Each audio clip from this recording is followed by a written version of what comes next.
तो फिल्म की शुरुआत एक खाली घर से होती है जिसमें पहले से ही एक एंटिटी रहती है जिसकी नजर से हम इस घर को देख पा रहे हैं। घर देखने के बाद एंटिटी ऊपर जाकर एक कबर्ड में चली जाती है और जब एक फैमिली ये घर विजिट करने आते हैं तो वो उतर कर नीचे आ जाती है। असल में रेबिका नाम की एक लेडी अपनी फैमिली के साथ इस घर को देखने के लिए आई थी और उसे ये घर पसंद भी आ गया था। उसके बजट से बाहर होने के बावजूद वो इस घर को खरीदने का फैसला कर लेती है क्योंकि ये घर उसके बेटे टाइलर के स्कूल के बहुत करीब है। वो एक प्रोफेशनल स्विमर है। रेबिका चाहती है कि वो नेशनल लेवल पे प्ले करे और ऐसे में उसकी ट्रेनिंग में कोई भी रुकावट नहीं बननी चाहिए। हालांकि रेबिका का हस्बैंड रेबिका के इस फैसले से खुश नहीं क्योंकि उनको लगता है कि उनकी बेटी क्लोई इस बड़े चेंज के लिए अभी तैयार नहीं। रिसेंटली ही उसकी एक दोस्त की डेथ हुई थी जिसके सदमे से वो अभी तक अपने आप को बाहर निकाल नहीं पाई थी, लेकिन रेबिका को अपनी बेटी क्लोई का बिल्कुल ख्याल नहीं था। इस घर को देखते हुए रेबिका और रेबिका के हस्बैंड ये बातें कर रहे थे और एंटिटी उनकी बातें सुन लेती है। जैसे ही एंटिटी को पता चलता है कि रेबिका एक सदमे से गुजर रही है तो वो रेबिका को फॉलो करने लग जाती है और हम देखते हैं कि यहाँ रेबिका एक शीशे के पास आई थी जो शीशा यानी मिरर करीबन 100 साल पुराना था और ये बात उसे घर के ऑनर ने बताई थी। क्लोई इस घर को विजिट करने के लिए एक कमरे में चली जाती है जहां उसे फील होता है कि कबर्ड से जैसे कोई उसे देख रहा है। खैर सीन कट होता है और हमें दिखाया जाता है कि इस घर में पेंटिंग का काम शुरू हो चुका है। यहाँ पर काम करने वाले काफी सारी लेबर भाग चुकी है क्योंकि उन्हें लगता है कि इस बिल्डिंग में किसी की प्रेजेंस है, किसी एंटिटी की प्रेजेंस है। फिर थोड़े दिन बाद दिखाया जाता है कि रेबिका की फैमिली इस घर में शिफ्ट हो भी गई है। रेबिका किसी से फोन पे बात कर रही थी और हमें पता चला कि रेबिका ने इस घर को बिल पे करने के लिए अपनी ही कंपनी में फ्रॉड कर दिया था और इस चीज का उसे दुख भी नहीं था क्योंकि उसे लगता था कि अपने प्यारों के लिए कुछ भी कर गुजरना ठीक है। यहाँ पर हमें क्लोई को दिखाया जाता है जिसके पास कोई भी नहीं था। वो अकेले ही रो रही थी और रोते रोते वो सो गई। जैसे ही उसकी आंख लगी तो उसे अपने करीब किसी के होने का एहसास हुआ। वो फौरन बेड से उठ खड़ी हुई और कबर्ड की तरफ जाने लगी। उसने बोला, नादिया क्या ये तुम हो? उसे लग रहा था कि ये उसकी फ्रेंड की सोल है जो उसके साथ रहने आ गई है, लेकिन वह एंटिटी कुछ नहीं बोलती। अगले दिन दिखाया जाता है कि नादिया ने पढ़ते हुए अपनी बुक्स को पूरे बेड पे फैलाया हुआ था और फिर वो उठकर नहाने चली गई। पीछे से सोल उसके रूम में आई और उसने क्लोई और उसकी फ्रेंड नादिया की पिक्चर देखी, जिसके बाद उसने कमरे में फैले हुए सारे सामान को समेट कर जगह पे रख दिया। क्लोई जब बाहर आई तो डर से उसकी चीख निकल गई। ये सब कैसे हो गया था? फिर उसे समझ आया कि ये पक्का नादिया ही है जो उसकी मदद कर रही है। अब उसने इस सोल से डरना बंद कर दिया था। उसकी चीख सुनते ही उसके डैड भी आ गए थे कमरे में। वो उसे पूछते हैं क्या हुआ, तो क्लोई झूठ बोल देती है कि मैंने एक चूहा देख लिया था। असल में वो अपने डैड को नहीं बताना चाहती थी कि यहाँ पे उसकी फ्रेंड की सोल है। अब क्लोई के डैड नीचे जाकर रेबिका से क्लोई की कंडीशन डिस्कस करते हैं। वो कहते हैं कि क्लोई ठीक नहीं, क्लोई की फ्रेंड ड्रग की ओवरडोज की वजह से मारी गई है और ऐसे ही अब एक और लड़की का भी शहर में मर्डर हो गया है। हमें क्लोई का ध्यान रखना चाहिए। लेकिन रेबिका को तो जैसे अपनी बेटी का कोई ख्याल ही नहीं था। वो अपने हस्बैंड से भी कह देती है, मुझे लगता है कि आप ज्यादा सोच रही हैं। इतने में ही इनका बेटा टाइलर अब घर आ जाता है जो अपने साथ अपने दोस्त रायन को भी लेकर आया था। वो रायन को अपनी फैमिली से और क्लोई से भी मिलवाता है और रायन को क्लोई पहली ही नजर में अच्छी लग जाती है, लेकिन टाइलर उसे धमकी देता है कि मेरी बहन से दोस्ती करने की जरूरत नहीं। रात में हम देखते हैं कि रेबिका और उसका हस्बैंड दोबारा क्लोई के बारे में बात कर रहे थे। क्लोई के डैड को लगता था कि क्लोई को थेरेपिस्ट को दिखाना चाहिए, लेकिन रेबिका अभी भी गुस्सा हो जाती है और कहती है कि क्लोई को सिर्फ टाइम की जरूरत है। ये सुनकर उसके हस्बैंड भी उसके ऊपर गुस्सा हो जाते हैं और कहते हैं ये मत भूलो कि टाइलर के साथ साथ क्लोई भी तुम्हारी ही बेटी है। खैर अब अगला दिन हो जाता है और क्लोई जब अकेली घर पे थी तो रायन यानी टेलर का फ्रेंड टेलर से मिलने के लिए आ जाता है। क्लोई उसे ड्रिंक ऑफर करती है और अपने कमरे में इन्वाइट करती है, लेकिन रायन उसके कमरे में जाने से मना कर देता है और बताता है कि टाइलर ने उसे उसके कमरे में जाने से मना किया है। लेकिन ये बात कहने के बाद फिर वो खुद ही क्लोई के रूम में चला भी आता है। ये दोनों यहाँ पर ड्रग्स लेते हैं और क्लोई अपना दुख रायन से शेयर करती है कि अपनी फ्रेंड की मौत के बाद वो बहुत ज्यादा अकेला अकेला फील करते हैं। रायन भी क्यूरियस होकर उसकी बातें सुनने लगता है और बताता है कि मेरी कभी अपने की डेथ नहीं हुई, मुझे नहीं पता कि किसी के मरने पे कैसा लगता है। जरा बताओ तो सही, जब कोई मर जाए तो कैसा फील होता है। क्लोई को तो अपना दुख सुनाने वाला कोई चाहिए था। वो भी अपना दुख सुनाने लगी और दुख सुनाते सुनाते ये दोनों एक दूसरे के बहुत करीब आ गए। यहाँ पर रायन ने भी अपना गम शेयर किया था कि उसके घर में किसी को भी उसकी परवाह नहीं थी, यहाँ तक कि उसकी मॉम भी उसे प्यार नहीं करती थी। वो बहुत ज्यादा टॉक्सिक थी। इससे पहले कि ये लोग ज्यादा करीब आ जाते, यहाँ पर मौजूद एंटिटी को इनका करीब आना अच्छा नहीं लगता और वो यहाँ पर कबर्ड ही तोड़ देती है, जिससे डर कर ये लोग उड़ जाते हैं। रायन को लगा कि कबर्ड का कोई पेज ढीला होगा जिसकी वजह से कबर्ड टूट कर गिर गई, लेकिन क्लोई को पता था कि ये वो सोल कर रही है। वो जैसे ही कबर्ड के करीब गई तो उसे अपने मुंह पे एक हवा का तेज झोंका फील हुआ, जिससे वो डर गई और वो समझ गई कि ये नादिया ही है जो उसे रायन से दूर रहने को कह रही है। अब यहाँ पे क्योंकि काफी सारी चीजें गलत हो रही थी तो फाइनली क्लोई ने अपनी फैमिली को बताने का फैसला कर ही लिया। वो डिनर टेबल पर सबसे पूछती है, क्या आप लोगों को कुछ फील हुआ कि जैसे इस घर में कोई और एंटिटी हो, किसी और चीज की प्रेजेंस हो? कभी आप लोगों को ऐसा लगा कि हमारे अलावा कोई और भी यहाँ रहता है जो हमें नजर नहीं आता? उसकी बातें सुनकर उसका भाई टाइलर उसे पागल समझने लगा था। उससे कहता है, तुम्हारी फ्रेंड की मौत ने तुम्हारे दिमाग पे गहरा असर छोड़ा है, कैसी बातें करती हो तुम? उसकी बातें सुनकर क्लोई रोने लग जाती है और क्लोई के डैड उसे डांट देते हैं। टाइलर गुस्से में उठकर यहाँ से चला जाता है और उसकी मॉम भी, जिसके बाद अपने डैड के कहने पर टाइलर क्लोई से माफी भी मांगने जाता है, लेकिन क्लोई गुस्से में थी। वो डांट कर टाइलर को कमरे से बाहर निकाल देती है। जिस चीज की शिकायत वो दोबारा अपने डैड से करने के लिए चाहता है और डैड उसे समझाते हैं कि क्लोई सदमे में है और तुम्हें उसका ख्याल रखना चाहिए। लेकिन जैसे टाइलर को तो किसी चीज की फिक्र ही नहीं थी, वो अपनी मॉम को बड़े मजे से अपने गंदे कामों के बारे में भी बता रहा था कि किस तरह उसने एक लड़की के साथ प्रैंक किया और उसकी प्राइवेट फोटोज लीक कर दी। उसकी मॉम भी यहाँ उसे डांटने के बजाय उसे कुछ नहीं कहती, लेकिन जो प्रेजेंस, जो सोल यहाँ पे थी, उसे ये सुनकर बिल्कुल अच्छा नहीं लगा और वो सजा के तौर पर टाइलर के रूम में जाकर सारी चीजें तोड़ फोड़ करने लगती है। उसके जीते हुए मेडल्स, मग, सब कुछ गिरा देती है। सबसे पहले क्लोई ये सारी आवाजें सुन के रूम में आती है और फिर बाकी लोग भी। ये सारा नजारा देखकर सभी लोग बहुत ज्यादा शॉक रह गए थे। सब लोग डर गए थे। वो डर कर घर से बाहर निकल आते हैं और क्लोई भी बाहर निकल आती है। क्लोई सबको बताती है कि ये कोई नहीं, मेरी फ्रेंड नादिया ही है जो मेरे साथ रहने के लिए यहाँ आ गई है। आप लोग उससे नहीं डरे। लेकिन टाइलर और उसकी मॉम अब घर के अंदर जाने के लिए तैयार नहीं थे। खैर, उन्होंने इस बात पे तो बिलीव कर लिया था कि क्लोई सच बोल रही थी। इस घर में सच में एक एंटिटी थी। अब क्लोई की दूसरी बात मानकर ये लोग अंदर जाना नहीं चाह रहे थे, लेकिन यहाँ पर क्लोई का साथ उसके डैड देते हैं और क्लोई के साथ सबको मनाकर घर के अंदर ले आते हैं। घर आने के बाद रेबिका का हस्बैंड उस लेडी को कॉल करता है जिसके थ्रू उन्होंने ये घर खरीदा था।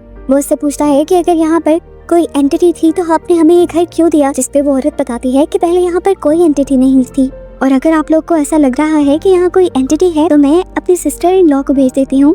वो एक साइकिक है और ऐसे मसलों से लोगों को आजाद करवाती है। रेबिका का हस्बैंड ये बात मान जाता है।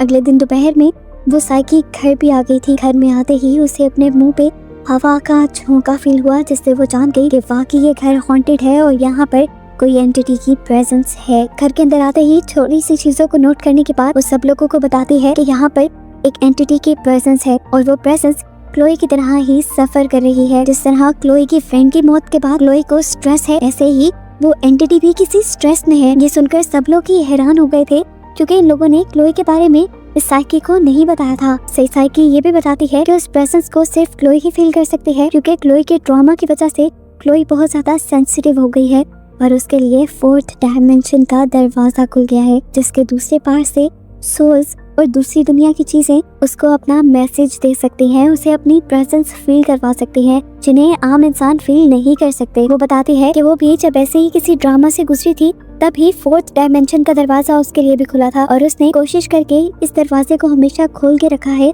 ताकि वो इसके जरिए दूसरों की मदद कर पाए। अब क्लोई साइकी से सवाल करते हैं, क्या ये मेरी फ्रेंड नादिया है? जिस पर वो साइकी बताती है, नहीं, मैं नहीं जानती ये कौन है और मैं ये बता भी नहीं सकती क्योंकि इस सोल को खुद भी नहीं पता कि वो कौन है। वो बस एक गलत डायमेंशन में, गलत टाइमलाइन में आकर फंस गई है और उसे यहाँ से जाने का रास्ता नहीं मिल रहा। साइकी बताती है कि 4th डायमेंशन के अंदर टाइम्स अजीब तरह से बिहेव करते हैं। पास्ट और फ्यूचर एक ही टाइम में कम हो रहा होता है। ऐसे में अक्सर सोल्स कंफ्यूज होकर दूसरी टाइमलाइंस पे चली जाती हैं। पीछे जो बहुत ज्यादा ओल्ड मिरर था, साइकी ने उस मिरर को देखा और टच किया। उसने बताया कि ओल्ड मिरर्स अक्सर हमारा कांटेक्ट स्पिरिट से करवा देते हैं। उसने इस मिरर पे लिख के कुछ एंटिटी से सवाल भी पूछने की कोशिश की, लेकिन अजीब तरीके से घर में ब्लू लाइट पैदा हो गई और उसको भी बॉडी में जोर का झटका लगा, जिससे उसकी तबीयत खराब हो गई और फिर वो यहाँ से चली गई। खैर, अब काफी दिनों बाद हमें दिखाया जाता है कि उस प्रेजेंस ने इस फैमिली को तंग करना छोड़ दिया था। यहाँ तक कि जब क्लोई रायन के करीब भी आने लगी तो उसने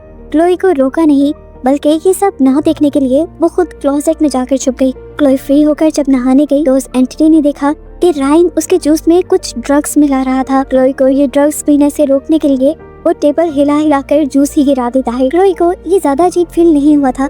उसने यहाँ से सारी चीजें साफ कर दी। क्लोई को अब वो प्रेजेंस भी फील नहीं हो रही थी क्योंकि वो प्रेजेंस क्लोई को तभी फील होती थी जब वो बहुत ज्यादा सेंसिटिव और इमोशनल हो जाती थी। लेकिन रायन के साथ फ्रेंडशिप के बाद क्लोई की मेंटल हेल्थ काफी अच्छी हो गई थी और इस तरह उसका खुला हुआ 4th डायमेंशन का दरवाजा बंद होने लगा था और वो अब ऐसे सोल्स और एंटिटीज को फील नहीं कर पा रही थी। यहीं पर क्लोई और रायन बातें करते हैं। क्लोई बताती है कि फ्राइडे को मॉम डैड घर पर नहीं होंगे, तुम आ जाना। रायन भी उसकी बात मान लेता है, हालांकि वो जानते थे कि टाइलर उस दिन घर पे होगा। यहाँ इसी दिन दिखाया जाता है कि वो साइकी रेबिका के हस्बैंड से मिलने के लिए आई।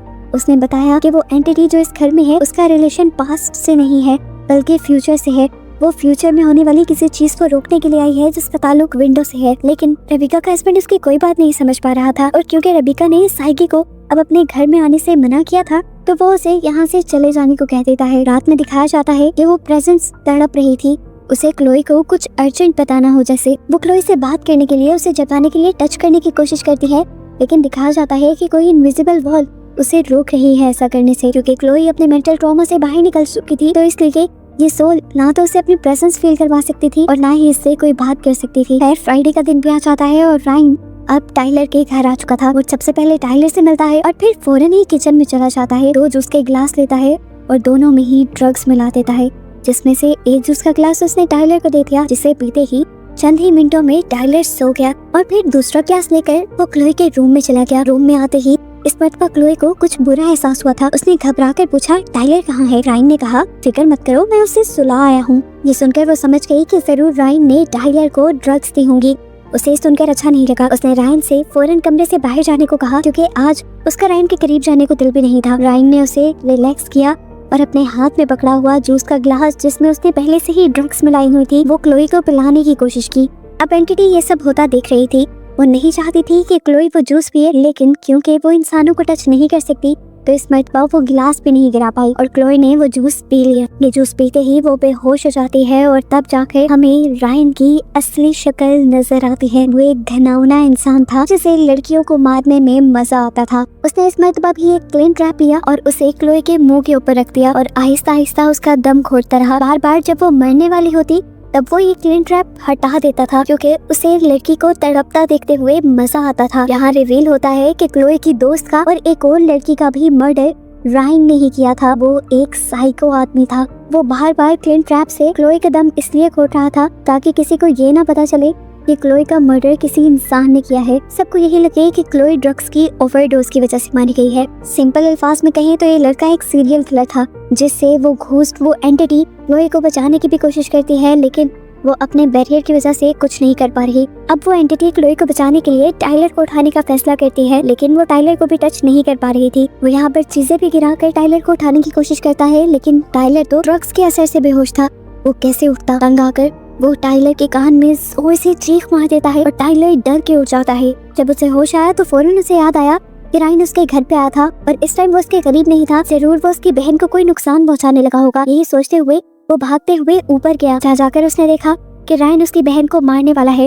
वो भागते हुए रायन को पकड़कर खिड़की से नीचे जंप कर देता है और नीचे गिरते ही इन दोनों की मौत हो जाती है। इस सीन के बाद हमें नेक्स्ट सीन में दिखाया जाता है कि अब ये फैमिली घर छोड़ के जा रही है क्योंकि इस घर ने उनके बेटे की जान ले ली थी। अपने बेटे की मौत का सबसे ज्यादा दुख रेबिका को हुआ था क्योंकि उसने ये घर अपने बेटे के लिए ही लिया था और वो उससे बहुत ज्यादा प्यार करती थी। अपने बेटे की मौत ने उसे तोड़ दिया था और जब वो मेंटली वीक हुई तो अब उसका कनेक्शन उस एंटिटी के साथ बनने लगा। उसने पहली मर्तबा एंटिटी को अपने घर में महसूस किया और वो 100 साल पुराने मिरर के पास चली गई जहाँ उसे वो एंटिटी फाइनली नजर आई और उसे पता चला वो एंटिटी कोई और नहीं बल्कि उसका अपना ही बेटा था। उसके बेटे की सोल थी जो असल में पास्ट में आई थी अपनी बहन की जान बचाने के लिए, क्लोई को बचाने के लिए। ये जानकर रेबिका चीख चीख कर रोने लग जाती है और अपने हस्बैंड और क्लोई को बताती है कि वो एंटिटी कोई और नहीं तुम्हारा भाई था, वो टाइलर था जो तुम्हें बचाने के लिए यहाँ आया था। अब जैसे ही ये बात पता चल जाती है पीछे से वो लोग तो रोने लग जाते हैं, लेकिन एंटिटी को दिखाया जाता है कि वो घर से बाहर निकल आई और बाहर आने के बाद वो ऊपर चली गई, जैसे उस सोल का मकसद पूरा होते ही उसे आज़ादी मिल गई हो और उसको आसमान की तरफ जाता दिखाते ही ये कहानी यहाँ खत्म हो जाती है।